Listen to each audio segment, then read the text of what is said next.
Vous avez mentionné le cas du Liban, qui est encore une fois l'un des principaux problèmes. Je suppose que demain ils vont parler du Liban. Ils vont beaucoup parler du Liban. Parce que d'un côté, on voit que les États-Unis reconnaissent, en signant le protocole d'accord, la souveraineté du Liban. Mais de l'autre, on voit qu'ils réunissent le gouvernement libanais et les Israéliens pour signer un accord qui légitime l'occupation israélienne du Liban. Et quand on regarde ce qui s'est passé entre Israël et le Liban et les répercussions de cet accord, on a vu le président du Parlement libanais déclarer qu'ils n'allaient appliquer aucune ligne, aucun point de cet accord entre les deux parties. Alors, concernant la mise en œuvre de cet accord, comment voyez-vous les choses au Liban sur le plan juridique? Est-ce que le gouvernement peut vraiment l'imposer à la société, au peuple libanais? Ou bien faut-il une forme de ratification par le Parlement?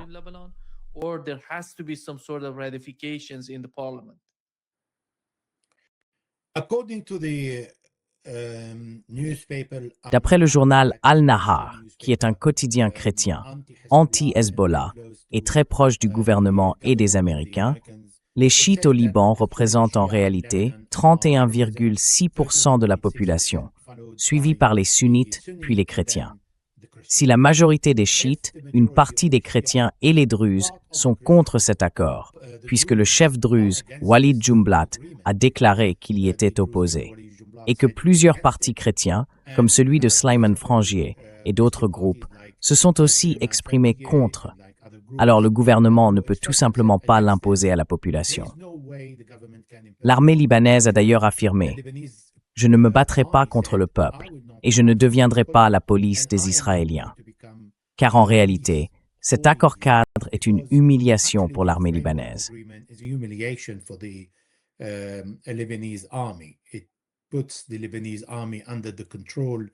Cela place l'armée libanaise sous le contrôle des Américains, les seuls amis d'Israël. C'est ce qu'a dit le vice-président Vance. Et les Israéliens, dans le cadre de la vérification du désarmement du Hezbollah, veulent s'assurer qu'il n'y a pas de dépôt d'armes et qu'ils aient aussi la possibilité et même le droit d'aller vérifier eux-mêmes qu'il n'y en a pas. Mais comment peuvent-ils vérifier sur place? Eh bien, la seule façon de s'assurer que le sud du Liban est libre d'armes, c'est d'aller de porte en porte. Donc, les habitants du sud du Liban devraient accepter qu'une délégation militaire composée de l'armée libanaise, des Américains et des Israéliens vienne frapper à leur porte. C'est censé être faisable. Deuxième point, le cadre ne parle absolument pas de retrait, ni dans le protocole d'accord, ni dans l'accord de sécurité annexé, qui n'a d'ailleurs pas encore été rendu public. Donc, il n'est pas question de retrait.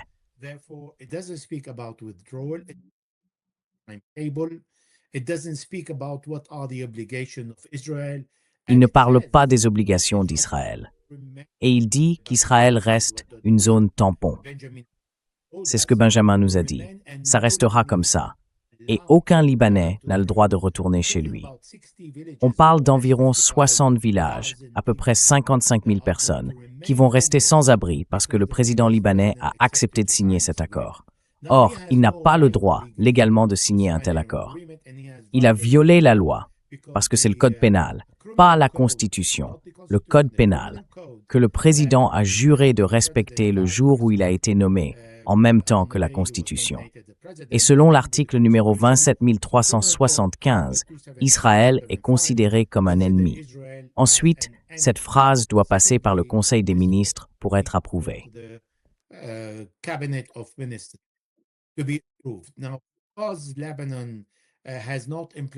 Alors, comme le Liban n'a pas appliqué l'accord de Taïf, les chrétiens gardent 50% des sièges, alors qu'ils ne représentent pas 50% de la population. Les musulmans, eux, représentent plus de 65% du pays. Et parmi eux, il y a les chiites, les sunnites et les druzes. Du coup, il est très difficile de dire que le vote au sein du Conseil des ministres est vraiment démocratique, puisque ces communautés n'y ont que 4 ministres, ce qui est loin d'un tiers de ce qu'elles représentent réellement dans le pays. Donc, au Liban, ça n'a jamais été une démocratie au sens strict. C'est un système fondé sur le consensus. Toutes les religions, les représentants des différentes confessions et des forces du pays se réunissent, discutent, trouvent un accord et décident d'avancer ensemble, sans rien imposer aux autres.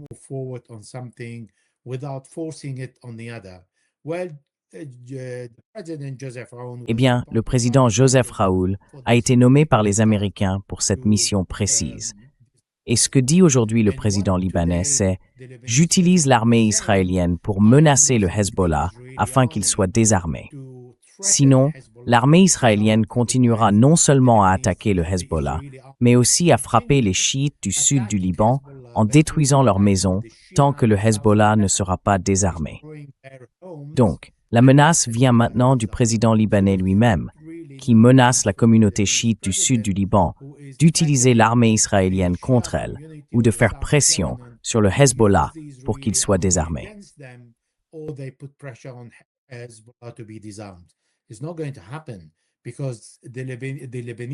Ça n'arrivera pas parce que les chiites libanais du sud du Liban, de la vallée de la Bekaa et de la banlieue de Beyrouth ont compris en novembre que tout le pays leur demandait de partir vers l'Irak, l'Iran ou le Yémen et de ne plus rester au Liban parce que le Hezbollah avait perdu. C'était le récit dominant pendant plusieurs mois. Et si le gouvernement libanais a pris tant de positions et de lois contre le Hezbollah, c'est parce qu'on pensait, y compris en Israël, que le Hezbollah était fini. C'est pour cette raison que l'armée israélienne est entrée dans le sud du Liban, en pensant pouvoir le conquérir et l'occuper. L'armée libanaise avait démantelé, en février 2026, les entrepôts du Hezbollah au sud du fleuve Litani. Le Hezbollah a alors dû revenir en urgence pour défendre plusieurs positions et stopper l'avancée israélienne.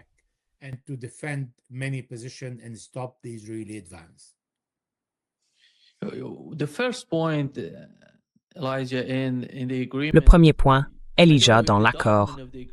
Je ne sais pas si le document officiel a été publié, mais plusieurs sources ont diffusé une sorte de texte qui reprend les points, les clauses de cet accord. Voici donc le premier point. Il dit, en gros, qu'Israël reste dans le sud du Liban tant que le Hezbollah n'est pas désarmé. Voilà, c'est le premier point. Alors tout ce qu'on voit, l'aide militaire, il parle de l'aide militaire américaine au Liban. Qu'est-ce que ça veut dire concrètement pour le Liban? Est-ce que ça a vraiment un sens? Excellente question. Excellente question. En fait, l'envoyé américain Thomas Barak a expliqué à quoi sert l'aide des États-Unis à l'armée libanaise. Il a dit, je cite, « Nous armons l'armée libanaise pour qu'elle combatte son propre peuple. » Ce sont ses mots. C'est sur YouTube, sur Google, vous pouvez le vérifier. Il a aussi dit, « Nous n'armons pas l'armée libanaise pour qu'elle combatte Israël. Nous l'armons pour qu'elle combatte son propre peuple. » Donc, les armes que reçoit l'armée libanaise sont des armes légères, adaptées à la guerre urbaine, mais pas à un combat contre des forces d'occupation.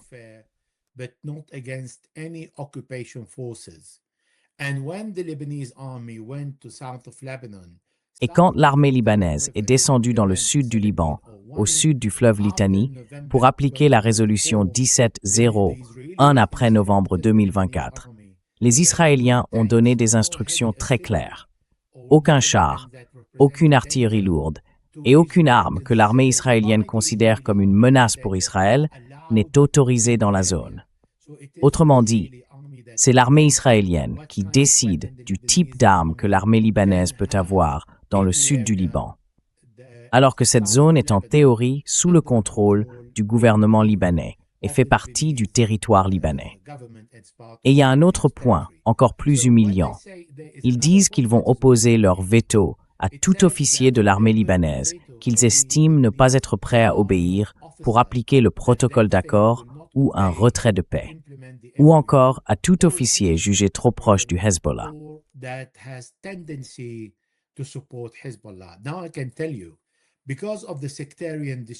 Je peux vous le dire maintenant, à cause de la répartition confessionnelle au Liban, il y a des chrétiens qui soutiennent les forces libanaises pro-israéliennes, pro-américaines et pro-saoudiennes. Il y a aussi des druzes qui soutiennent leur propre chef, des sunnites qui soutiennent l'Arabie saoudite certains les Émirats et un petit nombre la Turquie. Et puis, il y a les chiites qui se rangent du côté du Hezbollah et d'Amal. Voilà, c'est toute la structure du Liban. Si vous regardez l'armée, les ministères, tous les différents ministères, le ministre appartient à une religion et le directeur général à une autre. Les postes et les fonctions sont répartis entre toutes les confessions. Alors, s'ils veulent commencer à cibler les chiites dans l'armée libanaise, pourquoi disent-ils cela? Parce qu'ils ont déjà fait des statistiques à l'intérieur de l'armée et découvert qu'environ 27% des soldats sont chiites. Et cette information est issue du moment du Liban.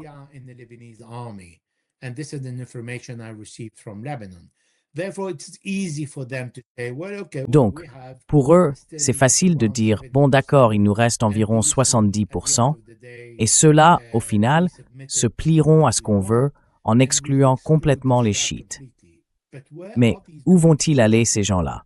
Ils iront dans les zones où vivent les chiites, parce que le Hezbollah n'a pas de souveraineté enracinée dans les zones chrétiennes, ni dans les zones druzes, ni dans les zones majoritairement sunnites.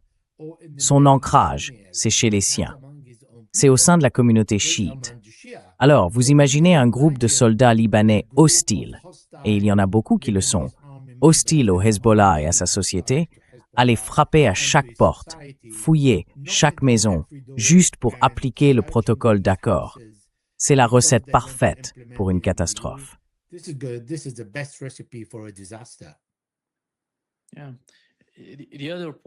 Oui. L'autre point, Elijah, c'est la manière dont le gouvernement libanais a accepté, avec les États-Unis, de s'engager ensemble à étouffer financièrement tout groupe lié aux actes de résistance, à la résistance elle-même. En gros, ils s'accordent avec les États-Unis pour s'en prendre au Hezbollah. C'est bien ça?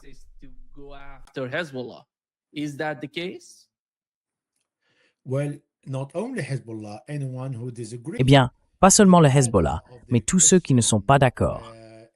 Les Maradas, dans la région chrétienne du nord du Liban, s'opposent à ce protocole d'accord et à la paix avec Israël. Il y a aussi plusieurs groupes sunnites, comme la Jama'a Islamia et d'autres, qui rejettent ce protocole, qui ne l'acceptent pas. Et puis, il y a les Druzes, qui s'y opposent également. Mais ce qui est plus grave, plus dangereux, ce sont deux points. D'abord, aucun financement ne peut arriver au Liban pour reconstruire le pays sans l'accord du gouvernement libanais. Et ensuite, ce qui est encore plus problématique, c'est que le président libanais peut demander le soutien de forces arabes ou internationales pour venir appliquer ce protocole. Ça, c'est un point qui mérite un peu plus d'attention, si vous me permettez, mais je vous laisse en discuter. Vous parlez du protocole d'accord entre Israël et le Liban. Oui. D'accord. Vous voulez que je vous explique ça? Oui, allez-y. D'accord, si on regarde l'histoire du Liban. En 1958, le président Camille Chamoun a fait appel aux marines. 14 000 marines sont intervenus au Liban, simplement pour qu'il puisse obtenir un second mandat. En 1976, le président Frangier, l'ancien président Chamoun et une autre personnalité, Pierre Gemayel, ont demandé l'intervention des Syriens au Liban en 1976. En 1982, Bachir Gemayel a demandé l'intervention des Israéliens au Liban. Et maintenant, Joseph Aoun dit « Eh bien, j'ai le droit de demander à qui je veux ». Ça rejoint ce que Donald Trump nous avait dit quand la Syrie serait prête à aller au Liban pour éliminer le Hezbollah. Donc, on a un président libanais qui veut demander le soutien des pays arabes. Mais à mon avis, aucun des pays du Golfe ne prendra le risque d'aller combattre au Liban, alors qu'ils peuvent payer quelqu'un d'autre pour le faire.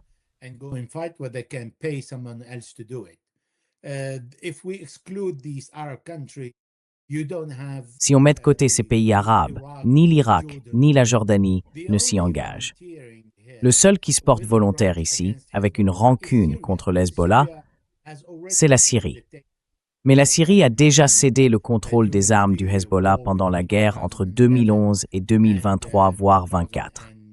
Donc ils savent très bien ce que cela veut dire, s'opposer au Hezbollah. Maintenant, il faut voir si la Turquie sera vraiment satisfaite de recevoir quelques moteurs des États-Unis pour lâcher les Syriens et ouvrir un nouveau front en avançant vers le Liban, avec le président libanais qui demanderait à une force étrangère d'entrer au Liban. Mais on dirait que le président libanais n'a jamais retenu la leçon. En demandant l'aide de forces étrangères, je ne vois pas les Américains débarquer au Liban. Ils l'ont fait en 1983 et 241 soldats et officiers sont rentrés dans des sacs noirs. Je ne pense pas qu'ils recommenceront.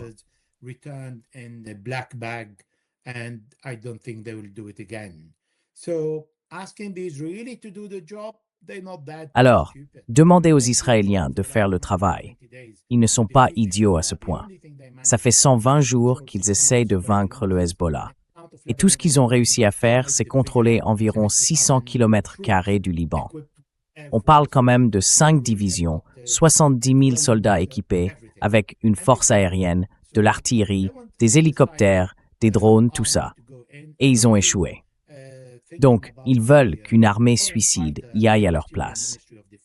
Et je pense que si on réfléchit à l'idée de combattants étrangers au sein du ministère syrien de la Défense pour cette mission, ça pourrait devenir une option un jour, si la Turquie, sous pression des États-Unis, accepte ce qu'elle a obtenu et autorise la Syrie à intervenir.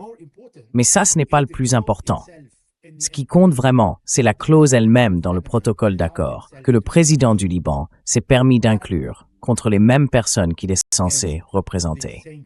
Quand?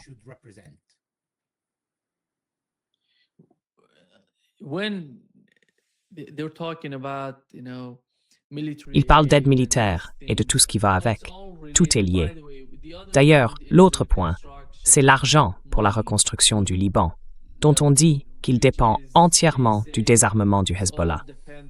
Encore une fois, tout, absolument tout repose sur cette idée. Il faut désarmer le Hezbollah. On dit, si vous agissez contre la résistance, alors vous obtiendrez ceci, vous obtiendrez cela. Mais quand on parle du fonds de reconstruction ou de l'argent venant des pays du Golfe, est-ce que ça dépend aussi des États-Unis? Et à quel point les États-Unis sont-ils dominants sur cette question?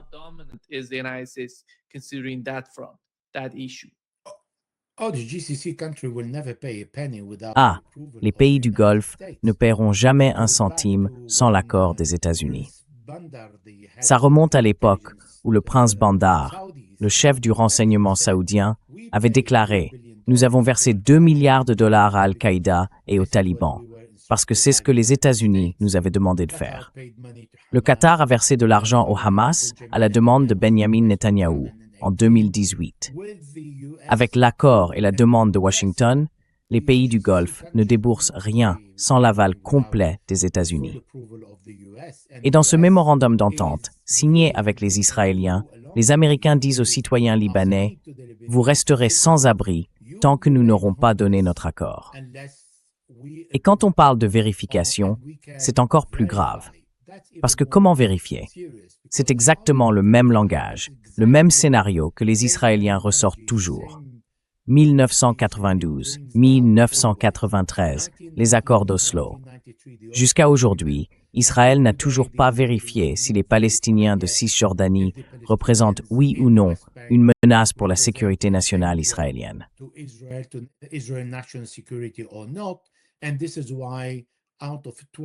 Et c'est pour ça que, sur les 22% du territoire palestinien en Cisjordanie, il en reste aujourd'hui moins de 9%. Et ils disent qu'ils doivent encore vérifier. Je pense qu'ils vérifieront quand tous les Palestiniens auront été expulsés vers la Jordanie ou vers un autre pays. Et quand il n'y aura plus de Palestiniens en Cisjordanie, c'est là que les Israéliens pourront vérifier. Ils prévoient de faire la même chose dans le sud du Liban, parce qu'on entend Benjamin Netanyahou et son gouvernement dire « Nous ne nous retirerons pas de la zone tampon ».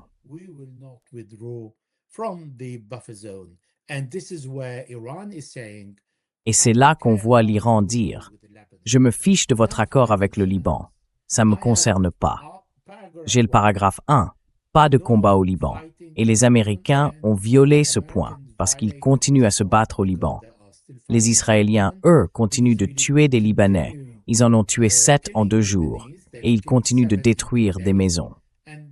Et puis l'autre point du paragraphe 1, c'est la souveraineté totale du territoire libanais. C'est pour ça que le protocole d'accord au Liban et celui entre les Américains et les Iraniens ne fonctionneront jamais.